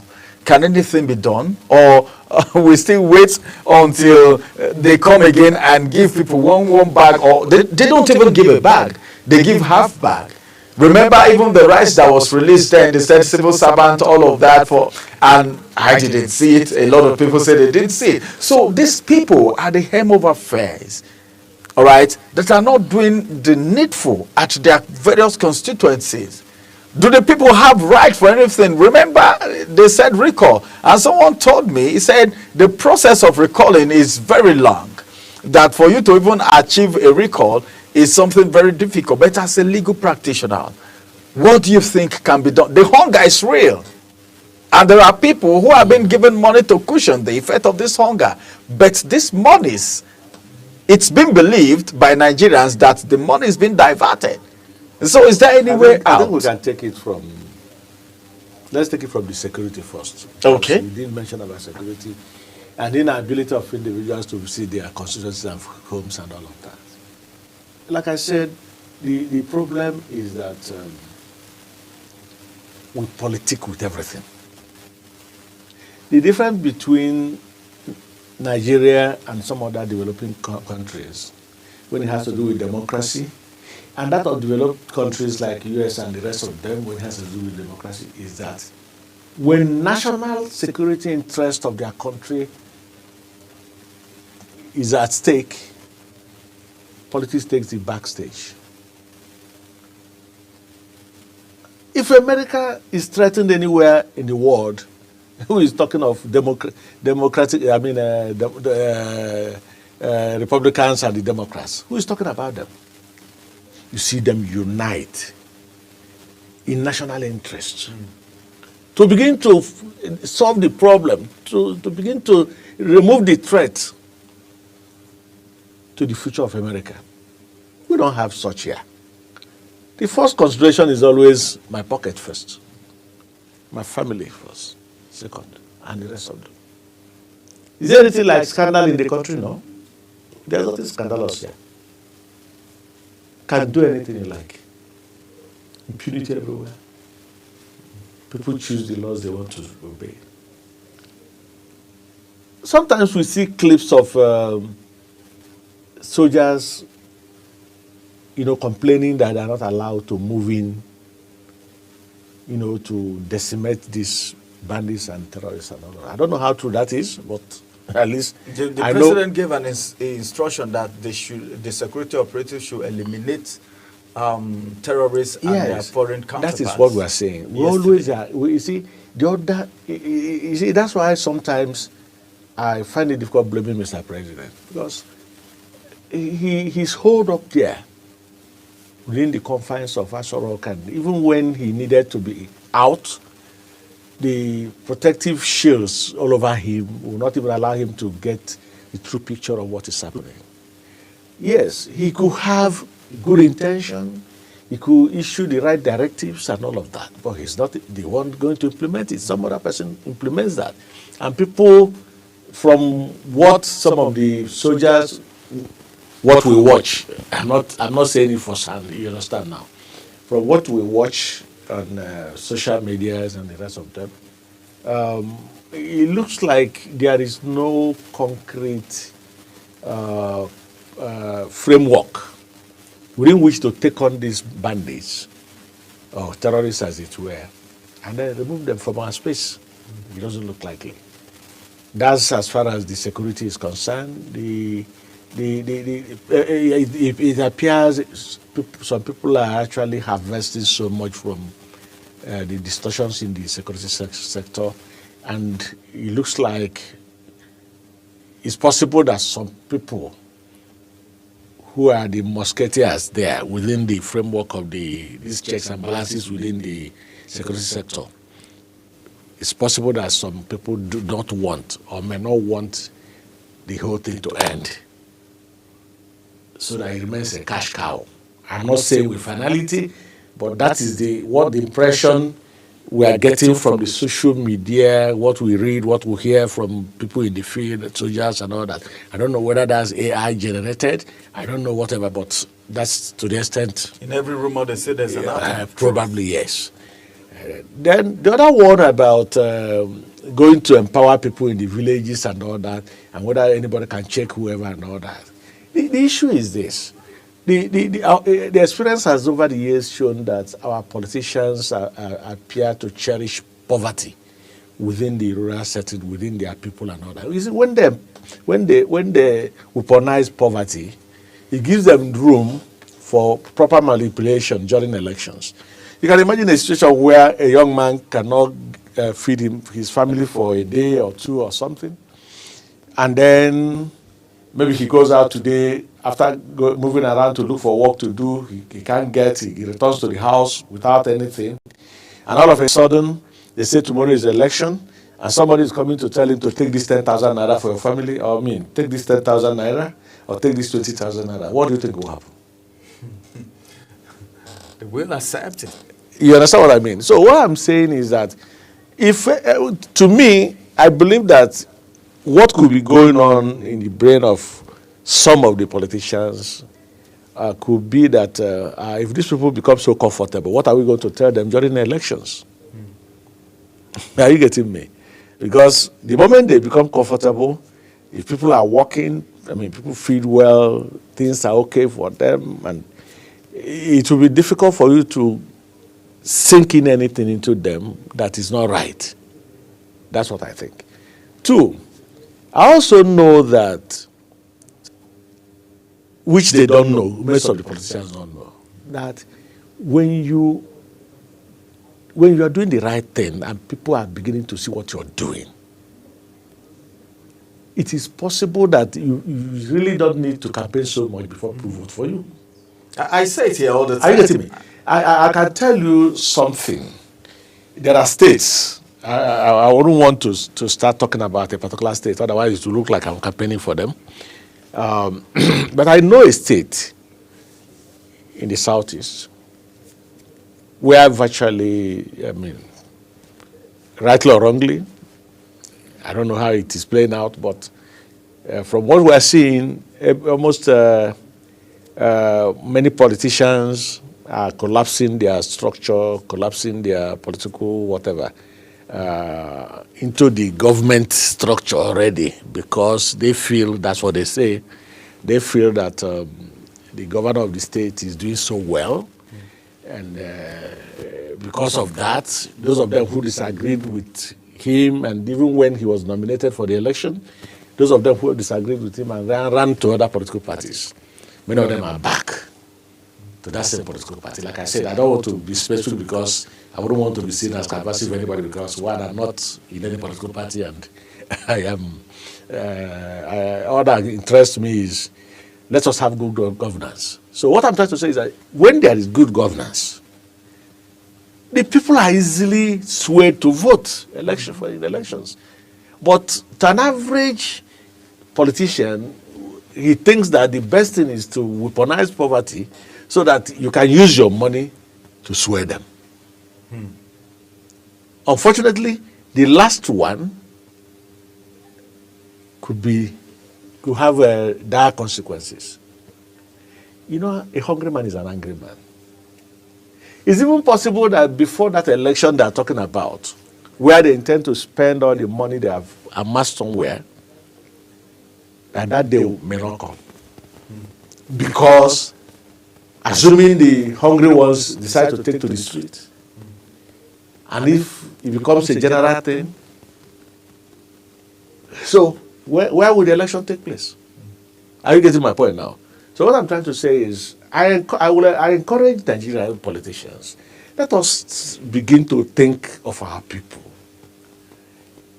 And let them begin to appreciate the fact that you could be a governor today, you're not going to remain a governor forever. You could be a president today, you're not going to be a president forever. Even if you succeed in installing your children or whoever as any of your cronies to take over from you, it changes nothing. Of course, we've seen some squabbles here and there between godfathers and godsons. So it's not an automatic thing. And some are even going on right now. And some are going on right now. So what I'm saying is, leave a legacy. As a politician, if you're in the National Assembly, leave a legacy. I can tell you something, that the way our democratic arrangement is going now, some of the politicians who think they are comfortable because whatever is said, that an individual can now say, what have you done for us? And if you go to social network and see people's reactions, it will tell you that, yes, institutionally, democracy is not growing in Nigeria. Institutionally, it's not growing because those who are supposed to make it grow have refused to allow it to grow. They would rather package the country in such a form that there is no dissent anywhere. That is just the problem. But on a general scale, in terms of enlightenment, in terms of awareness of what the political class ought to do for the citizens are getting more aware. And unless they begin to retrace their steps and change, it might backfire. That's what I feel. Okay, well, I was still talking politics. We're looking at the state of the nation. You already know what's happening because a lot of people, a lot of Nigerians are hungry right now. People are doing so many things. People don't even have the job to do. And people who are in position that are supposed to help the average Nigerians are focusing more on politics than, well, governance. All right, we're talking about something very important now. As a matter of fact, is there anything that the people can do right now as Nigerians to help themselves? Because number one, sometimes if you don't have power, you look for a generating plant. Okay, sometimes if you can't maybe use a taxi, you get on a bike. You know, these are options. But right now, the issue of insecurity, people can't go to farm anymore. And it has become a major problem. Like the president also, in one of his statements in Katsina, spoke to governors that the governors should do what they can, because as a matter of fact, they are the #1 chief security of the state. They should try their possible best, all right, to make sure the people are being fixed right. Now, looking at this now, what do you think the people on their own part can do, at least to put a little food on their own table? Well, let me take it from the level of what Mr. President told them in Katsina about what to do about this insecurity thing and all of that. Now, I read somewhere where they said a particular local government in Katsina State, that they had only 35 policemen in the whole local government. 35 in a local government. So what can they do? Look, last week or so, or 2 weeks ago, I think last week, I read where they said the Inspector General of Police directed that VIPs should no longer be protected. I mean, that the mobile policemen should no longer be deployed to protect VIPs and the rest of them. As I'm talking with you, they're still there. That directive was never kept or obeyed. I think we have you a problem with implementation in this country. No, not implementation. It is this, well, I don't know. I don't want to believe that, except the IG was quoted wrongly. But if he was quoted right, then I want to believe that he didn't mean what he said. That's what because he has the capacity to ensure the implementation. He has the capacity. He's the Inspector General of Police, for crying aloud. Secondly, it looks like the security architecture of the country is now whipped around elites and those who can afford it. The number, if we have 100,000 policemen in this country, I can tell you that over 60,000 or 80,000 of them are guarding people who can afford it. Then the average Nigerians are just vulnerable. The elites, the politicians, and those who can afford it. Are you getting me? If the Nigerian policemen are deployed the way they should be deployed, and they are allowed to do the work they are supposed to do, pay them well, take good care of them. Well, what are we talking about? But for 35 policemen in a local government, how are you going to do this distribution? And we are talking of a state like Katsina, where the security threat is really hitting hard. Are you getting me? But you go to certain parts of the country, you see policemen and soldiers massed up. Every 10 kilometers, every 5 kilometers or 2 kilometers, you see checkpoint, police checkpoints. What are they doing there? What are they doing there? The security problem we have in the country actually revolves around our forests and unoccupied spaces. That's where the policemen ought to really be in real terms. To figure out those who are in the bush, to figure out what they're doing there, and ensure that those who are in the bush are smoked out, and they be on the street, like every other law-abiding citizen. But a situation where you abandon all the unoccupied spaces, the bushes are, the forests are empty, no security operative is there, but express roads and some market roads and the rest of them, that's where you have a good many of them. Would that really make any difference when it has to do with the security? So first and foremost, and unfortunately too, individuals too are beginning to poach into the army, the military too, because once in a while you still see some of these people, those privileged class having military escorts and the rest of them. And I'm not sure it's good for our security, it's not good for our democracy. If we don't have any security challenge, there's no reason why a soldier should be on Nigerian street or Nigerian road. They are supposed to be in the barracks and then be waiting for when there is a threat to our national existence in terms of military push, and then they will come out and do what they ought to do. But now we are seeing them mixing up with politicians, mixing up with individuals and those who they ought not to. You understand? So a lot of work has to be done to separate our security architecture from the political class, some of who are not even entitled to this protection we are talking about. Because there are people who are statutorily entitled to police protection. There are people who are statutorily entitled to military protection. But not anybody, not just anybody. Are you getting me? So until we begin to pull back and remove them from these spaces, and the problem in exposing a military man or a police officer to some of these vagaries is that the moment the person has tested what he ought not to test, he becomes politically exposed.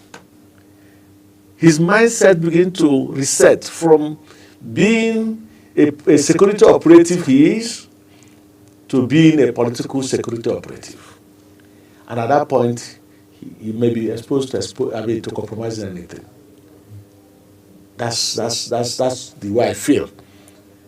For instance, you have a police orderly or a military officer, a military man following you as your escort, and he sees some Ghana must go of cash moving around and all that. I'm not suggesting that money that's been moving around is money not rightly gotten, that is not legitimate money. But he is not in a position to begin to conjecture exactly what that money is meant for. As far as he's concerned, his Oga, you see the kind of money Oga is carrying about. And why is he carrying that money about? Because he's a politician. Because he's this. That is what an average policeman or a soldier who is guarding a VIP will be thinking. That money could be a legitimate fund that's meant for something that they had to withdraw this money to go and do something. But you are not in a position to begin to explain to him. It is what he sees. Are you getting me? So by the time you expose him that much, he finds it very difficult getting back to the fold to become a regimented officer. All right. This is in fact the reason we got to where we are today. Some persons believe that like you said, they make the people vulnerable, and a lot of them take advantage of the people, especially during elections. But the kind of hunger that it is on the ground right now, and this is I didn't answer your second segment of the question, which is what Nigerians can do. What can Nigerians do? See, let me tell you, first and foremost, you did ask me as a lawyer, but as a lawyer, there's nothing I can do. You know why? There is no law that is not in this country. There is no law. If you go to our archives and bring out the laws we've churned out over the years from the colonial days till now, and most of them are still alive, and we're still coming up with new ones. But as soon as they are passed, they are signed, and they get into the archive, who implements? The institutions are not strong. We don't have strong institutions to implement these laws. So as a lawyer, what can you do? You go to court. These days, it's even possible for somebody to come and slap you and say, go to court. It's even possible for somebody to come and take your land and say, go to court today. Because they believe the system is bendable. That's what I think. Otherwise, if they know and they are too sure that there are institutional framework that could place a wedge, between them and illegalities and impunities, they wouldn't ask you to go to court because they know the consequences. But for inexplicable reasons, they believe that you can go to court and they will mess you up in the court, even when obviously some of them may not have much to offer in court. Are you getting me? But what I'm trying to say is a lawyer can only do what he can by going to court. One, if a client asks him to go to court, he goes to court for him. If as a lawyer he feels so concerned about a particular policy of government, he decides to go to court. Of course, he can go to court, but that's where it ends. For the people, the best we can do is, even if there is going to be demonstration tomorrow, let their demonstrations center around electoral reforms. Over the past 3 days, about how many countries had elections in the last 3 days, and the results came out in less than 24 hours. You understand me? We had Canada had election. Which other country now? Australia had election a few days ago. 3 days ago, and the results are out. Which other country now? So many of them. We found about 5 countries that had elections within days, and the results were out. What is it that they have that we don't have? So it's a deliberate policy of our political class to ensure that we don't get it right. Otherwise, electronic voting can work here. There's no part of this country now you don't have internet. You know, the same thing they told us about beavers. Yes. The same beavers that failed. You know, in fact, I hosted the information officer of INEC severally to talk about that. And we're even asking questions about malfunctioning because of the past experience we had with the card reader. It did not malfunction. I tell you why. The beavers didn't malfunction like we were told. Let me tell you. Let me you see, because some of us took time to vote in that election. In fact, some of us had to travel to vote. When there is the election for the presidency and the National Assembly, they were conducted the same day. Okay? Same space, same polling units, and everything. But while the results of the National Assembly elections were being uploaded, that of the presidency was not going. So what is the difference? The other one wasn't going through. Yes. Why was one going and the other was not going? I don't know what understand me. I do. So what I'm saying is, we should not believe that because we are comfortable today within the framework of our political life, secular life space, that our children and our generation unborn will be safe. You see, there are countries in the world today, I won't mention their names because I wouldn't want any country to feel I'm disparaging them. But there are countries today that any place you go, you see boys wielding their weapon around. People use gun anyhow, and you can't even tell anybody to stop. Before you say stop, he will shoot at you. When they succeed in making Nigeria ungovernable, and then when they succeed in making Nigerians feel that the government can no longer do anything for them, I'm sorry. All right. That the money and whatever they are amassing, estates that are amassing all over the place, they won't be able to enjoy it. They won't be able to enjoy it because even their children won't be able to come to the there. Because it's gradually this security we have now, the kidnap that we have now. That is the point. If it is not controlled and it deteriorates, I don't know who is going to be the next victim. Yeah, but still because they can afford to keep 10 policemen, 20 policemen. There are individuals in this country whose families are keeping 20, 30 policemen. The other day we saw a Chinese, for crying aloud, in Nigeria, a Chinese businessman in Nigeria, line up our security operatives, the mobile policemen, and was giving them 5,000 naira. That number of persons that he gave that money were the people deployed to work for him. A foreigner in Nigeria at a time that no Nigerian can afford to have a policeman in any I think we need to take this to a diplomatic perspective, as a matter of fact. Well, thank you very much. Time is not on our side. I would have loved us to continue because this is so important, and of course we need to know about it, because if you continue to allow yourself to be used by politicians who never care whether or not you are hungry, one day you may be the next victim, as a matter of fact. So we need to secure our environment, and we need to do what we need to do. It's time to call a spade a spade. It is time to face governance for which people were elected into political offices for, instead of politicking for an election that we don't know when it's going to come. It's in 2027, but we don't know what's going to happen between now and 2027. We're not praying for anything evil anyway.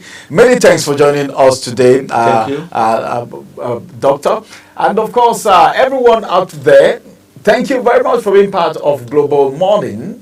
This is where we'll call it a wrap. Global Morning will come on your way again tomorrow, but all you need to do is to keep hope alive and, of course, shun evil and social vices. Try as much as possible to secure your environment. Be the #1 chief security officer of your own environment, of yourself. If you say see something, say something as a matter of fact. Many thanks. My name is Ramsey Enoch Agbo. We'll come on your way again. Bye-bye for now.